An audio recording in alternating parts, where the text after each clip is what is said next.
नमस्कार, मैं हूं आपके साथ शगुफ्ता साहिब। आप देख रहे हैं जीएनटी स्पेशल। जीएनटी स्पेशल में आज बात लोकतंत्र के पर्व की। कल देश गणतंत्र दिवस मनाएगा और दुनिया कर्तव्य पथ से देश की आन बान और शान की तस्वीरें देखेगी। इस वक्त देश जश्न गणतंत्र के रंग में पूरी तरह से रंगा हुआ है। कश्मीर से कन्याकुमारी तक शहर शहर 75वें गणतंत्र को लेकर तैयारियां जोरों पर है। रिपब्लिक डे परेड को लेकर सेनाओं के जवानों का जोश पूरा हाई है। कल सुबह जश्न गणतंत्र में कर्तव्य पथ पर हमारी वीरांगनाओं का परचम लहराता हुआ दिखेगा। रिपब्लिक डे परेड में जब तीनों सेनाओं की महिला अग्निवीर कदम ताल करेंगी तो देखने वाले देखते रह जाएंगे।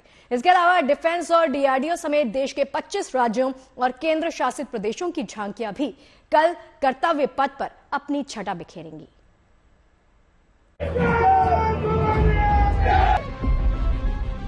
ये हिंद के शौर्य का शंखनाद है। ये जाबाजों के पराक्रम की गूंज है। 26 जनवरी की स्वर्णिम सुबह जैसे जैसे करीब आ रही है, देश के चारों कोने, दसों दिशाएं राष्ट्रभक्ति के रंगों में रंगती जा रही हैं। इन 6 तस्वीरों के जरिए आप देश में जश्न गणतंत्र की तैयारी का नजारा देख सकते हैं। राजधानी में कर्तव्य पथ से आई ये तस्वीरें गवाह हैं कि देशभक्ति के जज्बे और जोश से भरे हम भारत के लोग गणतंत्र का उत्सव मनाने को तैयार हैं। जब कर्तव्य पथ पर देश के वीर जवानों का शौर्य उफान पर होगा। पिछले 1 महीने से 75वें गणतंत्र दिवस के समारोह के लिए जोरदार तैयारी चल रही है। कर्तव्य पथ पर परेड की रिहर्सल करते इन जवानों का जोश हाई है। इस साल पहली बार दिल्ली पुलिस का महिला दस्ता शामिल हो रहा है, तो वहीं देश भर से जुटे कलाकार भी झांकियों के साथ रौनक बढ़ाएंगे। इस बार गणतंत्र दिवस की परेड खास होने वाली है। सुबह 10 बजे से शुरू होने वाली इस परेड में कई नजारे पहली बार आपको देखने को मिलेंगे। अग्निवीर और तीनों सेनाओं की महिला सैनिक भी पहली बार इस परेड का हिस्सा बनने जा रही हैं। इस बार पहली बार जो फ्लाई पास्ट होने वाला है, इसमें 15 महिला अधिकारी पायलट्स भाग लेंगे। तो ये सबसे बड़ा प्रदर्शन होगा हमारा, और मेरे ख्याल से इसके तहत युवकाओं को ये प्रोत्साहन मिलेगा कि इंडियन एयरफोर्स एक बहुत बढ़िया सर्विस होगी। जानकारी के अनुसार हाल ही में कर्नाटक के बेलगावी एयरमैन ट्रेनिंग स्कूल से पास हुई महिला अग्निवीर सैनिक भी परेड में हिस्सा लेंगी। इन अग्निवीरों की ट्राई सर्विस मार्चिंग टुकड़ी में कुल 48 महिलाएं शामिल होंगी। कितना उत्साहित हैं आप लोग अग्निवीर के तौर पर राष्ट्रपति के सामने, देश के सामने कर्तव्य पथ की परेड को लेकर? आई एम अग्निवीर जय सैनी। सर, मैं बहुत खुश हूँ कि मैं इंडियन एयरफोर्स की तरफ से आरडी परेड में पार्टिसिपेट कर रही हूँ, और ये मेरे बहुत ही गौरव की बात है, और हम सभी अग्निवीर वायु महिलाओं के लिए गौरव की बात है। कितने दिनों से आप लोग ट्रेनिंग कर रहे हैं, और यहाँ पर राजपथ पर किस तरह का अनुभव आपका? बहुत अच्छा अनुभव रहा हमारा राजपथ पर प्रैक्टिस करने का। हम काफी अप्रॉक्स 2 मंथ से प्रैक्टिस कर रहे हैं यहाँ पर, और तीनों सेनाओं के कंटीजेंट है। काफी अच्छा लग रहा है। अग्निवीर के तौर पर आप लोगों की जो ट्रेनिंग रही है, पहली बार सेनाओं में अग्निवीर लाया गया, किस तरह की ट्रेनिंग रही आप लोगों की अग्निवीर के तौर पर, और अब यहाँ कर्तव्य पथ पर आप लोगों को परेड का मौका मिला? शुरुआत में थोड़ी कठिनाइयाँ हमने देखी हैं, फिजिकली मेंटली थोड़ा सा तो हमें कठिन रहा है, पर जैसे जैसे समय बीतता गया हम उसके साथ कंफर्टेबल होते गए, और अभी हमें यहाँ पे बहुत ज़्यादा मज़ा आ रहा है। हमारा जो डेली मार्चिंग एंड प्रैक्टिस होती है वो उसको हम बहुत एंजॉय कर रहे हैं। And I just want to say कि बहुत ही प्राउड फीलिंग है कि कर्तव्य पथ पर एक ट्राई सर्विसेज कंटीजेंट का पार्ट होना, and first batch of Agniveer women वायु का पार्ट होना। तो वहीं इस बार भारतीय जल सेना के 72 पुरुष अग्निवीरों के साथ 72 महिला अग्निवीर भी परेड का हिस्सा बनेंगी। ये फीलिंग कैसी है, राष्ट्रपति के सामने, प्रधानमंत्री के सामने मार्च करना? क्या इसके बारे में पहले सोचा था, ऐसे ड्रीम टाइप देखा था कभी? यस मैम, ड्रीम था, और यहाँ आके बहुत प्राउड फील हो रहा है कि हम नेवी को रिप्रेजेंट कर रहे हैं, और we are the first women Agniveer batch who are going to represent Navy on कर्तव्य पथ, so it's a very proud feeling. हमेशा की तरह परेड में भारतीय वायुसेना भी अपनी ताकत दिखाएगी। जश्न गणतंत्र के दौरान फ्लाई पास्ट में इस बार भारतीय वायुसेना के 51 एयरक्राफ्ट शामिल होंगे। इनमें 29 फाइटर प्लेन हैं, 7 ट्रांसपोर्ट एयरक्राफ्ट हैं, जबकि 1 हेरिटेज एयरक्राफ्ट शामिल होगा। इन सभी विमानों को अलग अलग बेस से ऑपरेट किया जाएगा। 36 रफाल के इंडक्शन के बाद भारतीय वायुसेना की क्षमता बहुत बढ़ चुकी है और इसका उदाहरण आपको कल देखने मिलेगा कि जो फ्रांसीसी रफाल हैं वो यूएई से उड़ान भरते हुए यहाँ पे कर्तव्य पथ पर फ्लाई पास करके वापस अपने बेस यूएई पे जाएंगे।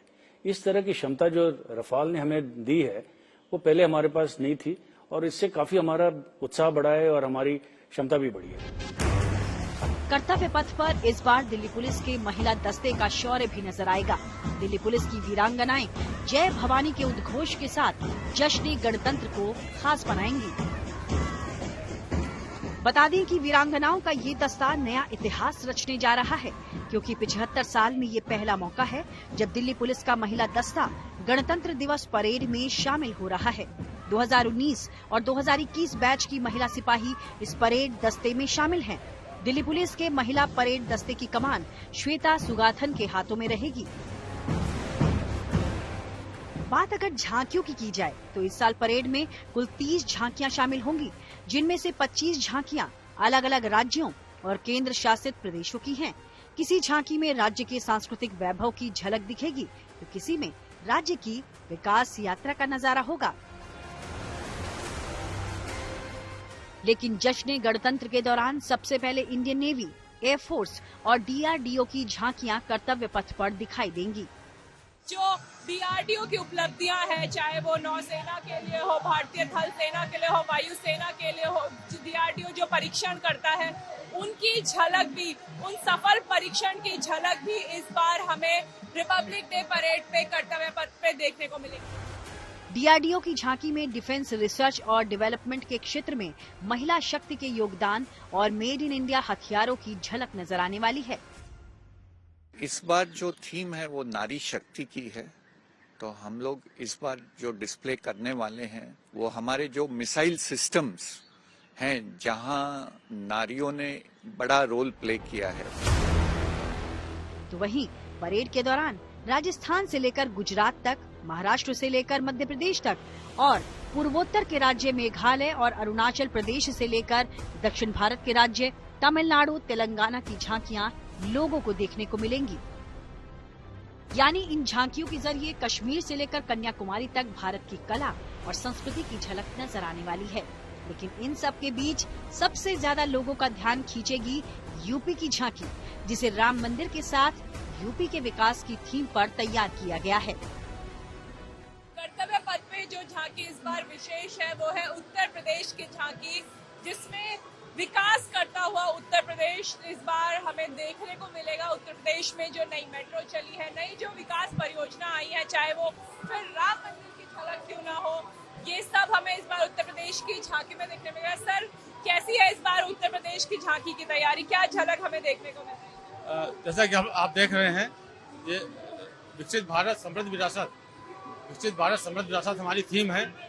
उसमें हम लोगों ने ये दिखाया है कि उत्तर प्रदेश हमारा जहाँ एक और सांस्कृतिक रूप से विरासत के रूप में हमारा मतलब नंबर 1 है, दूसरी ओर डेवलपमेंट में भी हम उत्तर प्रदेश में सबसे आगे हैं।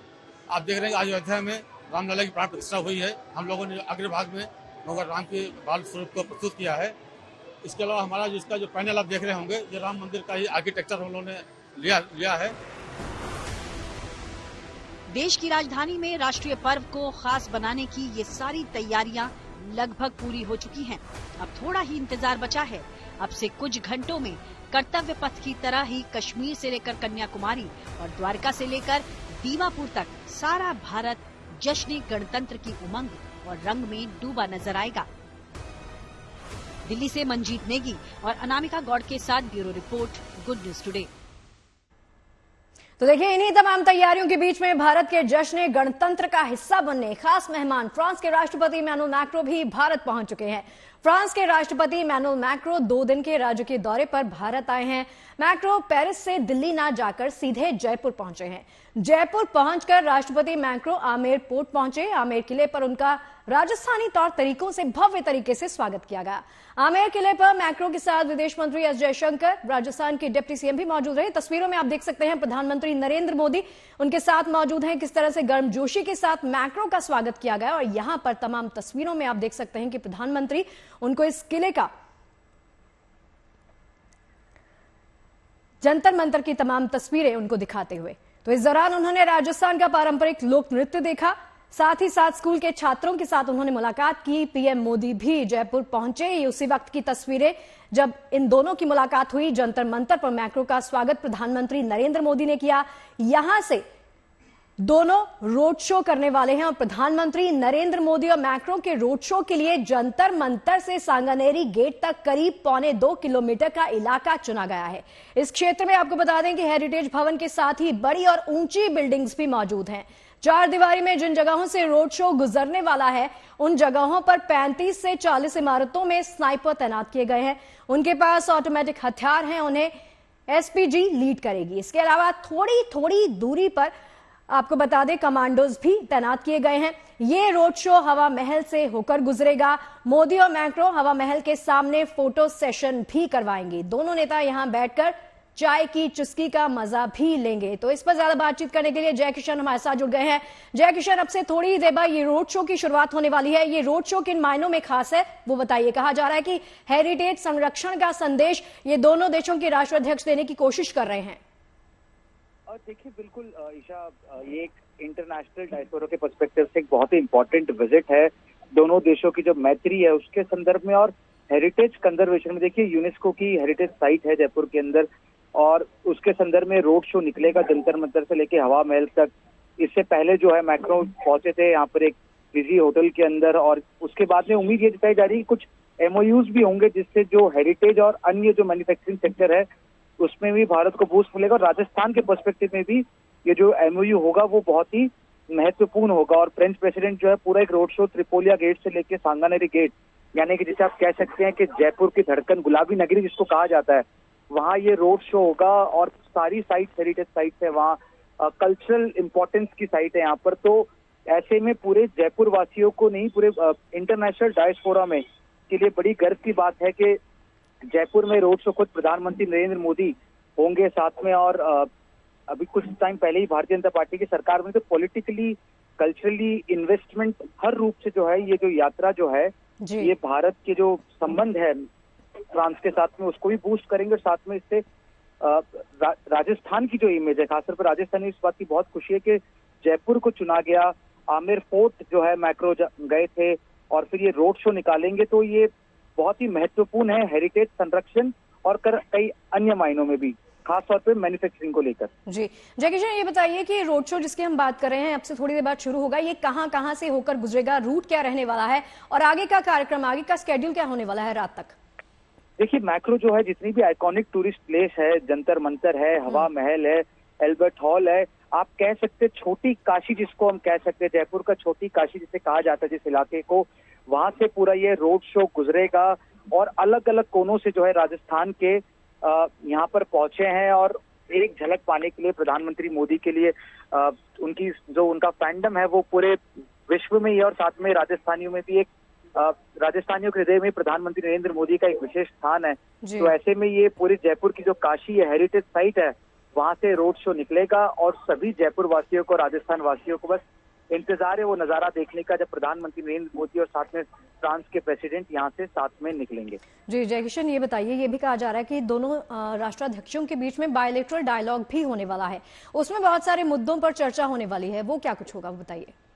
देखिए, बताया यही जा रहा है कि कल्चरल और स्पिरिचुअल जो आप कह सकते हैं जैसे जो पूरा यहाँ का कॉन्टेक्स्ट है उसको रिवाइव करने के लिए भी बहुत इम्पोर्टेंट है। और जो सूत्र हमें बताते हैं कि कई इम्पोर्टेंट एक्सपोर्ट को लेकर, मैन्युफैक्चरिंग यूनिट्स को लेकर भी ये MOU हो सकते हैं, कल्चरल प्रोटेक्शन और प्रिजर्वेशन को लेकर भी ये महत्वपूर्ण संधि जो है आज हो सकती है। मीटिंग होगी इस रोड शो के बाद में, दोनों देशों की जो मुखिया है आपस में बातचीत करेंगे और दोनों ही देशों के टॉप ब्यूरोक्रेट्स भी साथ में उनको कंपनी करेंगे। तो ऐसे में ये महत्वपूर्ण है ये जो मीटिंग भी होनी है इस रोड शो के बाद में। इससे भारत की जो आर्थिक और जो मैन्युफैक्चरिंग, जो मेक इन इंडिया का भी जो सपना है उससे और मजबूती मिलेगी। जो विजन है उसको और मजबूती मिलेगी। तो दिलचस्प होगा ये कि क्या ये एमओयू होता है, लेकिन सूत्र जो बताते हैं तो कल्चरल और मैन्युफैक्चरिंग यूनिट्स के संदर्भ में जो है वो ये एक बड़ा कदम हो सकता है और राजस्थान की उन्नति में ये एक सुनहरा दिन आप मान सकते हैं। जी, विकास के लिए रोड मैप का खाका खींचा जाएगा, ये तो कह रहे हैं। जैसे हमने दोपहर में भी गीता मोहन से बातचीत की थी, उन्होंने कहा था कि बहुत सारे मुद्दे, अहम मुद्दे इस बायलैटरल डायलॉग के दौरान इन दोनों राष्ट्राध्यक्षों के बीच में डिस्कस हो सकते हैं। एक और चीज ये बताइए कि जैसे हम जानते हैं कि खासियत है प्रधानमंत्री मोदी की, जब भी कोई मेहमान आता है ना, बड़ी ही गर्मजोशी के साथ उनका स्वागत करते हैं। अब से जैसे ही इन दोनों का ये काफिला आगे बढ़ेगा तो कहा जा रहा है कि चाय की चुस्की लेंगे ये दोनों, और क्या कुछ होने वाला है खास फ्रांसीसी राष्ट्रपति को इम्प्रेस करने के लिए, वो बताइए थोड़ा सा। देखिए, राजस्थान और पूरे देश में कहा जाता है अतिथि देवो भव, और राजस्थान तो भूमि है शौर्य की और आतिथ्य की। यहाँ पर मेहमानों को विशेष जो है उनका ध्यान रखा जाता है, राजस्थानी जायकों का ध्यान रखा गया। राजस्थानी जिसको कहते हैं हेरिटेज का रिफ्लेक्शन, जिस तरह से जिस होटल में भी रुके है जो प्रेसिडेंट, वहां पर भी एक विशेष व्यवस्था की गई, मानो दिवाली है आज जयपुर के अंदर। जिस तरह से पूरे सड़कों को सजाया गया, पूरा जो जयपुर का गंगौरी बाजार है, सांगानेरी गेट है, छोटी चौपड़, बड़ी चौपड़, जहाँ जयपुर का दिल बसता है, वहां पे उसको सजावट जिस तरह से की गई है, आतिथ्य का जो है एक बहुत ही अद्भुत समागम देखने को मिलेगा। और फ्रांस के प्रेसिडेंट जो है उनकी इच्छा थी जयपुर आने की और इस जयपुर घूमने की, तो ये एक महत्वपूर्ण दिन है।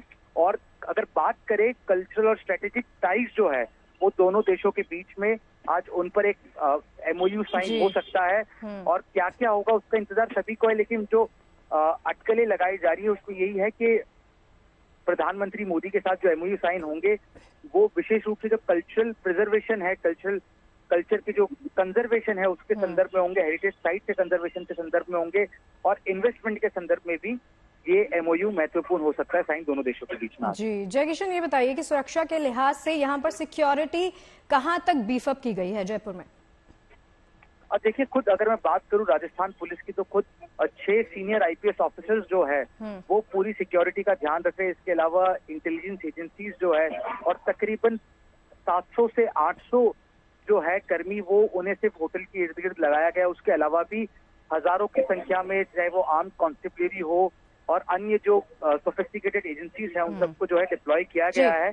और इस बार जो देखिए अन्य जो दौरे होते थे तो जयपुर का पूरा ट्रैफिक ब्लॉक हो जाता था, लेकिन इस बार जो ट्रैफिक व्यवस्थाएं हैं तो वाकई में गुड न्यूज है जयपुर वालों के लिए। आज इस तरह की खबरें नहीं मिली कि कहीं पर भी ट्रैफिक ब्लॉक हुआ हो और लोगों को परेशानी नहीं हुई। तो ऐसे में ये आज का जो मैनेजमेंट भी था सुरक्षा की दृष्टि से बहुत ही अच्छा जो है वो मैनेजमेंट करा था, और एक एक चप्पे चप्पे को सैनिटाइज किया गया था। पहले से ही सुरक्षा कर्मी डिप्लॉय किए गए थे, 3 दिन से इसकी मॉक रिहर्सल भी चल रही थी, और अब तक जितना भी कार्यक्रम है बहुत ही स्मूथली एग्जीक्यूट हो रहा है, और अब किसी भी तरह का विघ्न जो है आज की मीटिंग में पैदा नहीं हुआ है। जी, चलिए जयकिशन, इस पूरी बातचीत के लिए आपका बहुत बहुत शुक्रिया।